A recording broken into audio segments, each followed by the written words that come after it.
Magandang araw po sa lahat ng mga manonood. Welcome pong muli sa aming munting backyard para sa isa na namang makabuluhan na talakayan. Nais ko munang magpasalamat sa lahat ng mga taga-subaybay sa aking channel sa walang sawang suporta. Daghang salamat at mabuhay po kayo.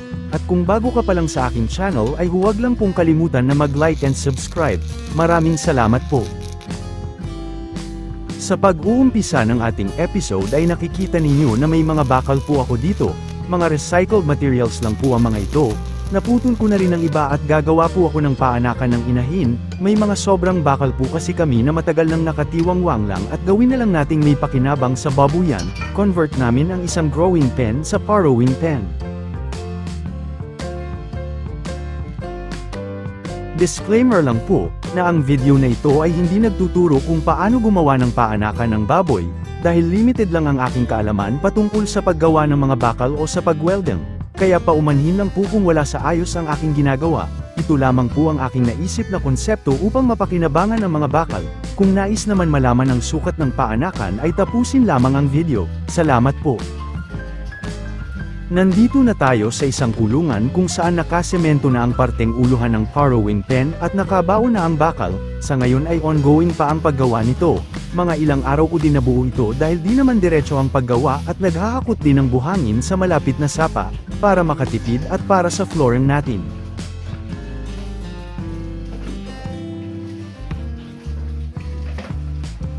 One eternity later. Sila po ang dahilan kung bakit nagdagdag po kami ng paanakan.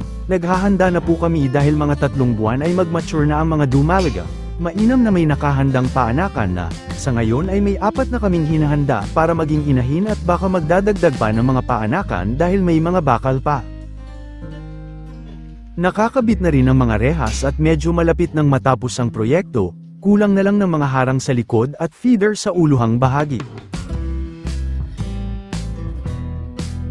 Bumili na rin kami ng isang length na tubo at hinati sa 4 para sa ibabang bahagi dahil mahirap kung hindi tuwid ang sa ibabang parte ng paanakan. Patapos na rin ito, kulang na lang ang pakainan at harang sa likod.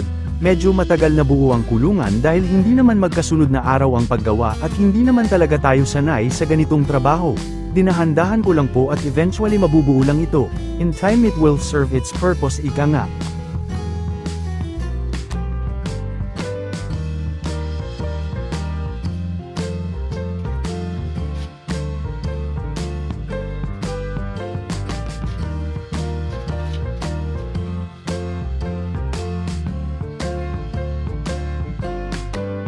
Sa inyong nakikita ay pakurba at dinudugtong lang ang ibang mga bakal, ang kagandahan lang ay di na masyadong gumastos ng mas malaki dahil recycled materials lang halos ang ginamit, pati na ang bato at buhangin ay hakot lang sa malapit na sapa. Hindi na rin gumawa ng panibagong bahay dahil na-utilize lang namin ang existing na kulungan at hindi naman kami masyado sa patabaing baboy dahil more on piglet production lang ang mas prefer namin. May 2 din kaming kukunin dito bilang mga inahin at may pinapalaking barako sa kabilang kulungan. Sana gabayan kami ng may kapal na maging malusog sila.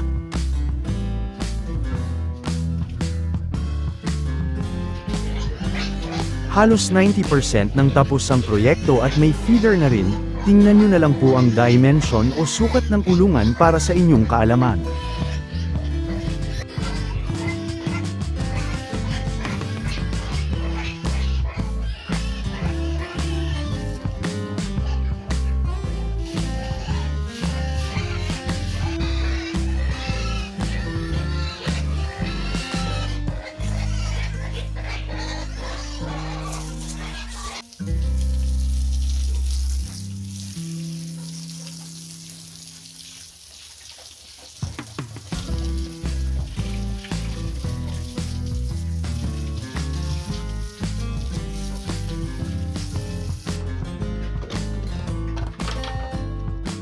Ito na po ang magiging finished product ng ating paanakan.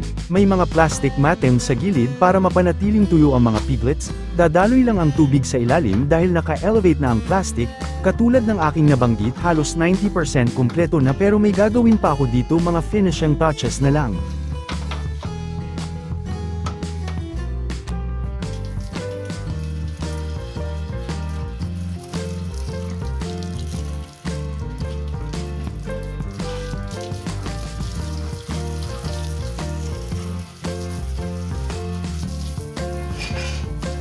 Hanggang dito na lamang po ang aking video at sana ay inyong nagustuhan. Maraming salamat sa panunood, magandang araw at happy farming po mga kaibigan.